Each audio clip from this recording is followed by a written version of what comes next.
भाई जो गुरु वचन पे डट गए, कट गए फंद 84 के, कट गए फंद 84 के रकट। नंबर 7 के ऊपर विश्लेषण चल रहा है और विशेष संदेश नंबर 7 का आज ये पार्ट नंबर 4 है। भाई और बहनों, वर्तमान में गुरुदेव के द्वारा सन 1994 से जिस कदर दिन रात एक करके अकथनीय संघर्ष किया जा रहा है, आप और हम आत्माओं तक ये ज्ञान पहुंचाने के लिए, इस ज्ञान का निष्कर्ष जो निकाल कर दिया जा रहा है, गुरुदेव का केवल एक ही मकसद है कि गुरु रूप में आए हुए परमात्मा को हम आत्माएं परमात्मा मान लें।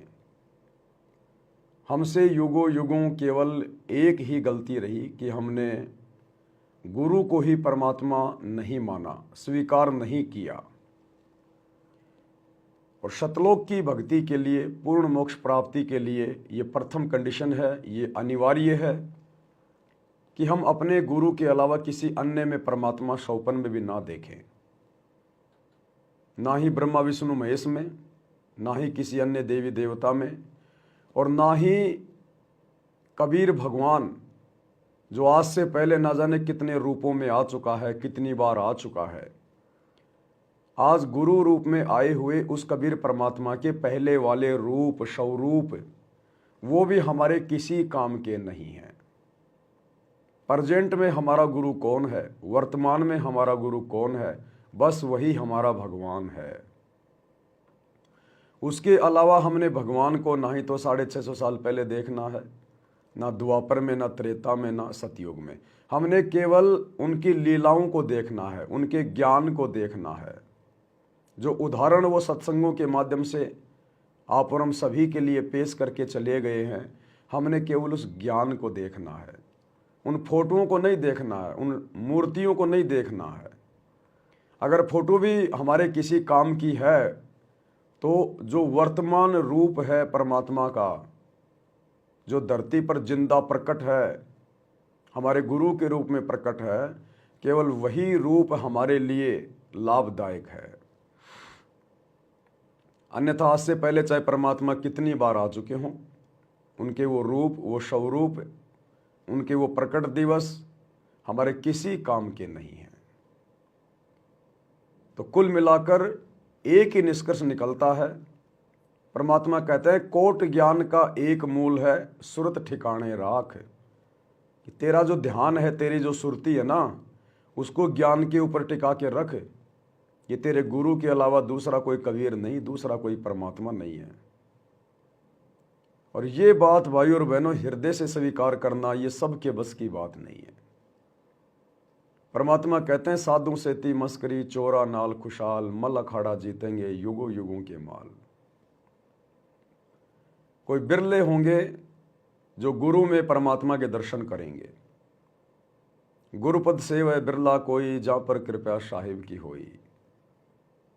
और मालिक कहते हैं खोकापुर में काग मिले दिन दोई रे, अरबों में कोई हंस हमारा होए रे। कोई बिरले जन होंगे जो गुरु में परमात्मा को मानकर, जानकर, पहचान कर अपनी भक्ति को परवान चढ़ाएंगे और इसी जन्म को अपना अंतिम जन्म बना लेंगे।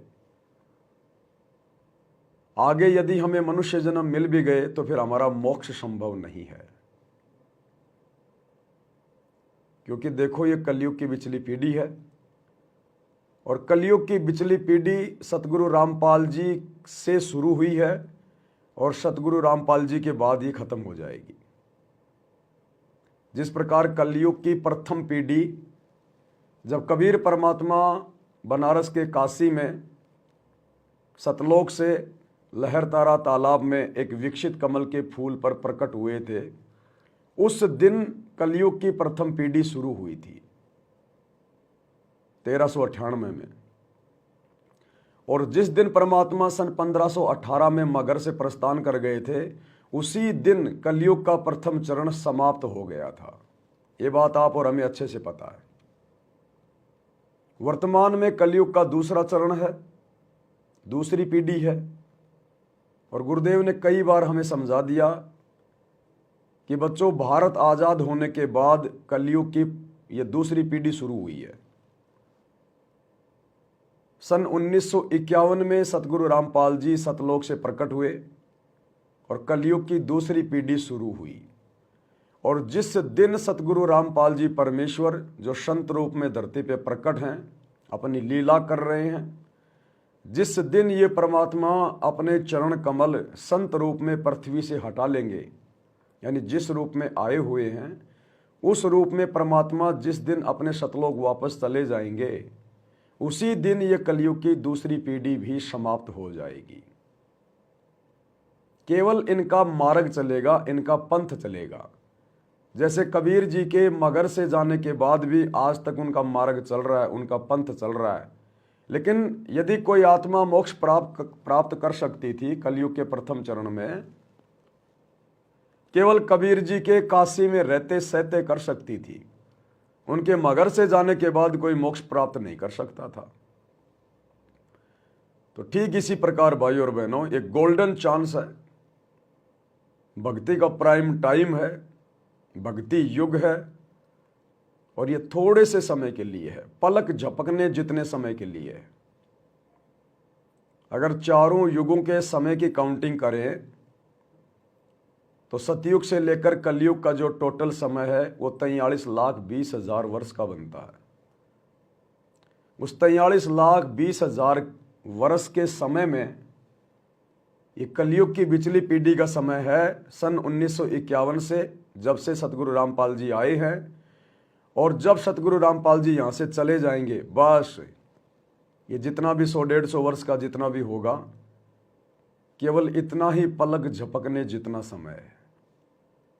और इस समय आप और हमारा जन्म होना, ऊपर से सतगुरु की शरण में आ जाना, सबसे बढ़कर साध संगति से जुड़ जाना, साध संगति से जुड़कर गुरु की पहचान हो जाना, ये कोई सामान्य योग या संयोग नहीं है। ये अपने आप नहीं बना है।